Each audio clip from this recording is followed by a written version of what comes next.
మీ business ఏదైనా మీ ఊర్లో promotion చేయాలంటే అది సుమన్ టీవీతోనే సాధ్యం. ఇప్పుడే సంప్రదించండి. అదే ఇది వచ్చిన తర్వాత మీరు ఒకసారి చూస్తే మొత్తం విజన్ అంతా కూడా 10 బ్రాడ్ ప్రిన్సిపల్స్, 10 సూత్రాలు స్వర్ణ ఆంధ్రప్రదేశ్. ఈ 10 సూత్రాలు కూడా మీరు ఒకసారి ఆలోచించుకుంటే దీని మీదనే ఈరోజు ఎకానమీ, సర్వీసెస్, భవిష్యత్ అంతా కూడా ఆధారపడుతుందనే ఉద్దేశంతో మేము ఈ 10 సూత్రాలు తీసుకున్నాం అధ్యక్ష. ఒకటి, zero poverty, inclusive growth rate. దీన్ని చాలా స్పష్టంగా క్లారిటీ పెట్టుకొని ఏం చేయాలో కూడా నేను నెక్స్ట్ స్లైడ్లో మీకు చూపిస్తాను. రెండోది వచ్చి ఎంప్లాయ్మెంట్. ఎవరు మాట్లాడినా పేదల గురించి మాట్లాడాలి, పేదవాళ్ళతో అసోసియేట్ కావాలి, పేదరిక నిర్మూలన కోసం పనిచేయాలి, పేదవాళ్ళ పట్ల బాధ్యతతో మనం ప్రవర్తించాల్సిన అవసరం ఉంది. అందుకే జీరో పావర్టీ ఇది ఒక మంత్రంగా తయారు కావాలి.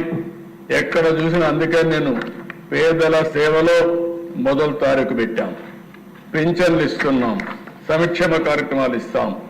అంతేకాకుండా పేదరిక నిర్మూలన ఒక నిర్దిష్టమైన టైం బౌండ్ ప్రోగ్రాం పెట్టుకుని ఏం చేయాలనో, ఏ విధంగా చేయాలో అవి కూడా మనం ఆలోచిస్తున్నాం. రెండోది ఉద్యోగాలు.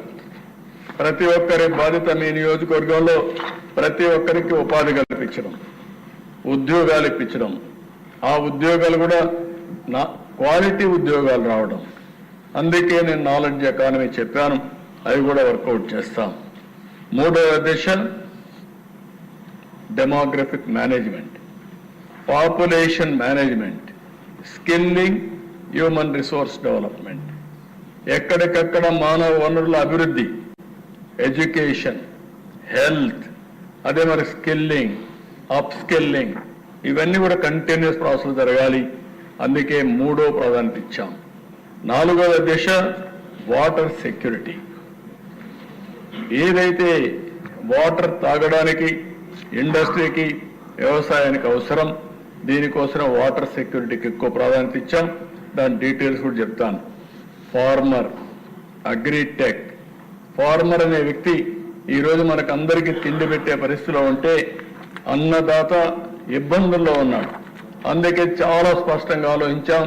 వ్యవసాయ ఖర్చులు తగ్గాలి, వ్యవసాయం మీద ఆదాయం పెరగాలి, రైతు కూడా అందరి మరుగున గౌరవంగా జీవించే విధంగా వ్యవసాయాన్ని తయారు చేయాలని టెక్నాలజీ అనుసంధానం చేస్తున్నాం. అగ్రికల్చర్కు టెక్నాలజీ అనుసంధానం చేసి ఇంత మునుపు ఏదైతే శారీరకంగా కష్టపడ్డారో ఆ విధంగా కాకుండా వాళ్ళని టెక్నాలజీ సపోర్టుతో పూర్తిగా ఆదుకోవడానికి కార్యక్రమం ప్రారంభిస్తున్నామని చెప్పి కూడా నేను మీకు తెలియజేస్తున్నా. ఇంకో పక్కన దశ గ్లోబల్ బెస్ట్ లాజిస్టిక్స్. ఈరోజు మనం గుర్తుపెట్టుకోవాల్సిన అవసరం ఉంది. ప్రపంచం ఆవరేజ్లో 14, మన రాష్ట్రంలో, మన దేశంలో లాజిస్టిక్స్ కాస్ట్ 14% ఉంది. మనం ఏ వస్తువు వాడినా దాంట్లో 14% ఈ లాజిస్టిక్స్ కాస్ట్ పే చేసే పరిస్థితికి వస్తున్నాం. అదే ప్రపంచంలో 8% ఉంది. అంటే 6% డిఫరెన్స్ ఉన్నప్పుడు ఏ విధంగా ఉపయోగపడుతుందో మీరు గుర్తుపెట్టుకోవాల్సిన అవసరం ఉంది. ఇందులో మొత్తం వస్తుంది. రోడ్లు కానీ, రైలు కానీ, ఎయిర్పోర్ట్లు కానీ, పోర్ట్లు కానీ అన్నీ వస్తాయి. That will explain to you. ఆ తర్వాత దిశ cost optimization, energy and fuel. ఈ విషయం కూడా మనం గుర్తుపెట్టుకోవాల్సిన అవసరం ఉంది. భవిష్యత్తులో ఫ్యూయల్ అనేది పెట్రోల్, డీజిల్ మనం వాడేవాళ్ళం. ఇప్పుడు ఎలక్ట్రికల్ వెహికల్స్ వచ్చేస్తున్నాయి. దీనికి కూడా కరెంట్ ఏ విధంగా వస్తుందో మనం చూస్తున్నాం. ఒకప్పుడు కరెంట్ ఎక్కడి నుంచో రావాలి, ఇప్పుడు మనమే కరెంట్ ఉత్పత్తి చేసుకునే పరిస్థితికి వచ్చాం. అవన్నీ కూడా మనం ఆలోచించుకొని ఏ విధంగా కాస్ట్ ఆప్టిమైజేషన్ రవాణాకు కానీ, వ్యవసాయానికి కానీ, ఇంటికి కానీ, వ్యాపారాలకు కానీ, ఇండస్ట్రీకి కానీ ఏ విధంగా ఉండాలని ఆలోచిస్తున్నాం. అందుకనే దానికి ప్రాధాన్యత ఇచ్చాం. ఆ తర్వాత దిశ ప్రోడక్ట్ పర్ఫెక్షన్. మనం ఇండస్ట్రీస్ పెడుతున్నాం, వ్యవసాయం చేస్తున్నాం, సర్వీస్ సెక్టర్ వస్తూ ఉంది, నాలెడ్జ్ ఎకానమీ ఉంది. కానీ మన ప్రోడక్ట్స్ అన్నీ కూడా సబ్స్టాండర్డ్గా ఉన్నాయి.